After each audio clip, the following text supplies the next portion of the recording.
Komunikasi secara luas ini amat sangat diminati oleh generasi Z ya. Salah. Berpeluang untuk menjadi. Hai guys, welcome back to my channel with me, Wana. Kalau kalian belum kenal dengan aku, let me introduce myself. Aku adalah seorang jurnalis di salah satu TV nasional di Indonesia, dan aku juga seorang dosen mengajar di beberapa kampus. Oke, di episode kali ini sepertinya udah lama aku nggak ngebahas tentang dunia jurnalistik. Nah, terakhir itu aku ngebahas tentang apa yang harus dipersiapkan bagi seorang, kalau kalian mau jadi seorang jurnalis. Linknya aku cantumin di atas, dan ada beberapa tema yang juga nantinya aku cantumin link down below. Jadi, tema kali ini aku akan ngebahas tentang bagaimana menjadi seorang jurnalis yang kreatif. Tema ini berdasarkan polling yang aku angkat beberapa hari yang lalu di Instagram aku, dan kebetulan ada yang minta untuk ngebahas tentang gimana sih menjadi seorang jurnalis yang kreatif. Tanpa buang waktu, let's get start. Jurnalis itu kan biasanya punya banyak informasi tentang berbagai event ataupun kegiatan. Nah, kamu bisa selektif memilih kegiatan mana yang bisa kamu ikuti, tentunya kegiatan yang bisa mendukung pengembangan profesi kamu. Misalnya apa? Misalnya ada pelatihan tentang public speaking. No matter what, apakah kalian itu seorang jurnalis media cetak, media online, atau fotografer sekalipun, nggak ada masalah ngikuti pelatihan yang juga toh bermanfaat untuk pengembangan diri kamu. Pelatihan lainnya yang bisa kamu ikuti, misalnya tentang pelatihan menulis, pelatihan fotografi, videografi, dan lain sebagainya. Kegiatan lain yang bisa mendukung ataupun mendevelop kemampuan diri kamu adalah mengikuti berbagai kompetisi atau fellowship.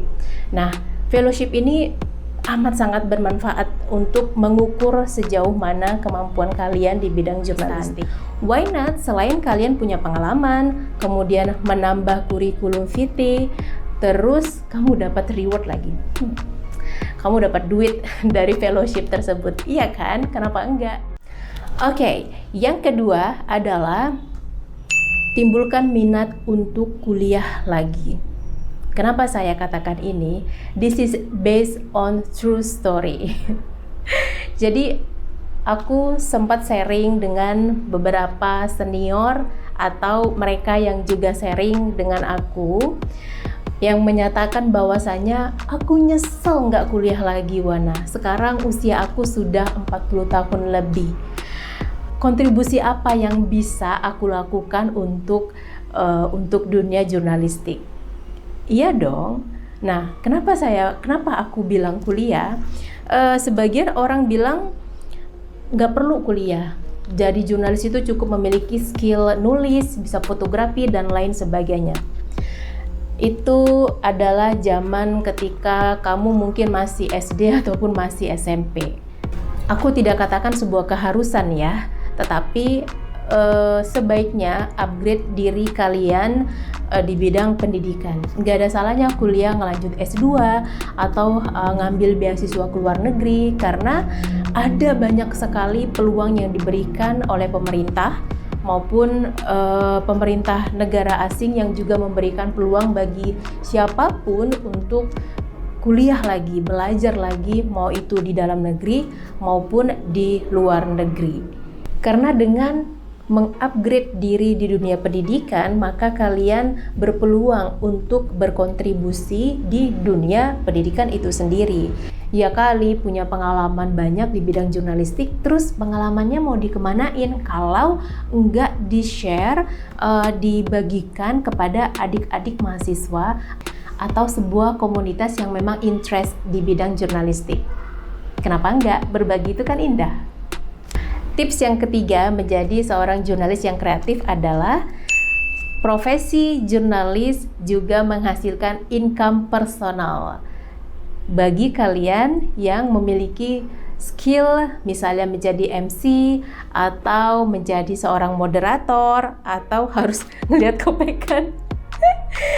Ya, Jadi rata-rata teman-teman jurnalis itu yang memang punya bakat menjadi seorang Master of Ceremony, biasanya mereka suka menjadi MC di berbagai acara. Tidak peduli mau acara wedding, mau acara formal, atau acara diskusi, itu menghasilkan income personal buat kalian yang punya skill-skill yang saya sebutkan tadi. Kalau saya pribadi, saya tidak punya skill di bidang MC, tetapi I love to share my experience di sebuah pelatihan atau seminar-seminar yang biasanya digelar di kampus-kampus, and it happen, it's really fun. Berbagi pengalaman, kemudian berbagi motivasi kepada adik-adik mahasiswa itu sangat menyenangkan, karena bagi mereka butuh seorang sosok, seorang figur yang bisa mereka jadikan acuan bahwa kalau aku menjadi seorang jurnalis, ternyata aku bisa menjadi seperti dia. Nah, jadi tidak harus moderator atau MC, tapi ketika kamu punya skill untuk tampil di depan umum, kamu bisa kembangkan itu, dan itu bisa menghasilkan income pribadi buat kamu. Asik kan, punya penghasilan sendiri di luar dari profesi yang kalian miliki. Keren. Oke, tips yang keempat adalah di zaman yang sekarang serba canggih, serba cepat, dan serba instan, maka jadi jurnalis juga sekarang harus mengikuti berbagai perkembangan. Jadi kalau saya berkali-kali bilang, kalau kamu itu jadi seorang jurnalis TV, cetak, atau online, jangan mentok cuman bisanya itu doang gitu, tetapi harus dikembangin lagi. Oke, let's say kamu sudah memenuhi pekerjaan ataupun skill untuk kebutuhan perusahaan, dan kamu dengan skill yang kamu miliki, kamu juga bisa menciptakan karyamu sendiri. Lewat apa? Kamu bisa membuat sebuah blog, kamu bisa berkarya di situ. Saya punya beberapa teman yang dia seorang jurnalis di media A, tapi dia juga seorang blogger. Nah, banyak juga teman-teman di sini, di Medan, juga di Jakarta, banyak sekali menjadi reporter presenter di TV A. Dia kemudian punya YouTube channelnya sendiri, dan ada banyak lagi peluang yang bisa kamu ciptakan melalui kreasi atau ya sifatnya video konten yang bisa bermanfaat bagi banyak orang. Jadi kadang-kadang kita suka nontonin video orang, nontoni channel A, channel B, channel C. Nah, kenapa enggak kamu bikin channel kamu sendiri, atau kamu bikin blog kamu sendiri di mana kamu bisa berkarya seluas-luasnya di luar dari karya yang harus kamu bikin, yang harus kamu berikan untuk perusahaan tempat kamu bekerja. It's okay, right? Karena banyak orang yang melakukan itu. Jadi nggak ada salahnya kalian juga mencoba berkreasi selama itu memberikan manfaat baik bagi orang banyak. Semangat! Okay, the last but not least. I don't know apakah ini you might agree or not, tetapi ini juga banyak dilakukan sama teman-teman. Ketika kamu menjadi seorang jurnalis, maka kamu juga berpeluang untuk start your own business. Gimana menurut pendapat kalian? Setuju atau enggak? Jurnalis itu kan pasti ketemu banyak orang. Ya contohnya aja kalian meliput sebuah komunitas UMKM nih, atau sebuah galeri, atau sebuah let's say sebuah toko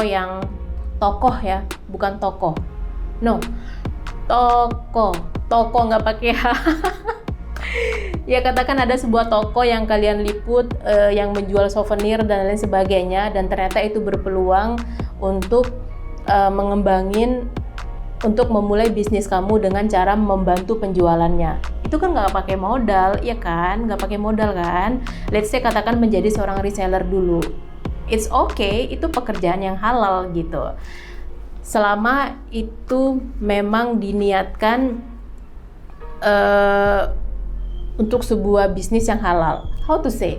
Selama itu niatnya emang ngebantu orang, nggak ada salahnya. Kalian ketemu banyak orang, ketemu banyak pedagang atau home industry, pelaku usaha kecil dan lain sebagainya. Kalian bisa memulai itu menjadi sebuah peluang bisnis. Ya kan? Bener kan? Aku mau kasih contoh sih sebenarnya, dan ini pernah aku lakukan. Jadi aku dulu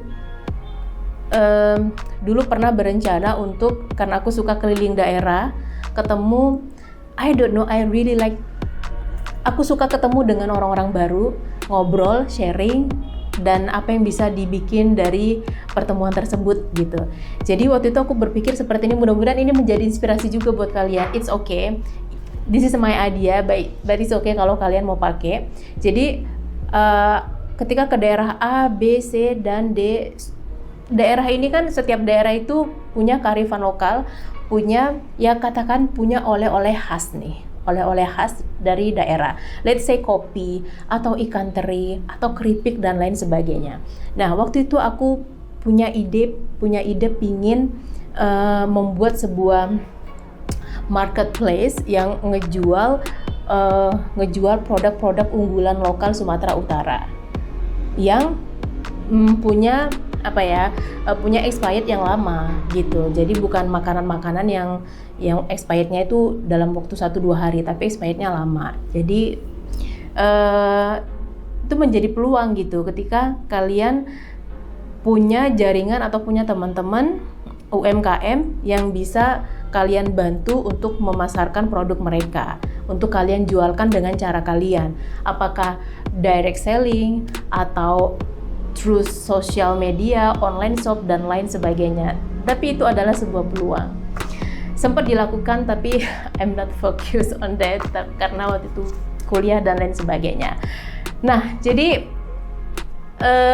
banyak kan yang bisa dilakukan kalau kalian menjadi seorang jurnalis. Jadi di antara 5 tips tadi yang aku sampaikan, kalian bisa fokus ke nomor 1, nomor 2, nomor 3, nomor 4, atau nomor 5. Kalau mau dilakuin semua ya sah-sah aja, tetapi pasti akan menjadi tidak fokus ya kali, masa harus dilakukan semuanya gitu. Silakan mau melakukan tips yang mana, tetapi I believe that tips yang aku berikan itu mudah-mudahan bisa bermanfaat untuk profesi kalian yang bekerja di bidang jurnalistik. Oke, jurnalis kreatif versi Juana sudah aku sebutkan. Kalau kalian punya komentar atau punya ide bahwa jurnalis kreatif itu harus A, B, C, D, dan lain sebagainya, silakan komentar di bawah karena aku juga pengen tahu what is in your mind. Tidak ada salahnya menjadi seorang jurnalis tetapi tetap produktif melakukan berbagai hal selama kamu fokus dengan pekerjaan kamu dan kamu bisa arrange, bisa memilah-milah mana yang prioritas, mana yang harus dinomor 2-kan, dinomor 3-kan.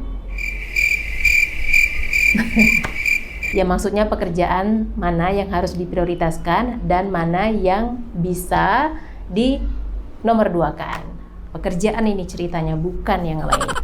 Oke, sharing tentang dunia jurnalistiknya sekian dulu. Kalau kamu punya ide dan masukan mau bahas tentang apa di bidang jurnalistik, silahkan komen di bawah. Jangan lupa dukung channel ini by like, comment, share, and subscribe, dan follow akun Instagram @di.wana. Aku Wana pamit, assalamualaikum dan sampai jumpa.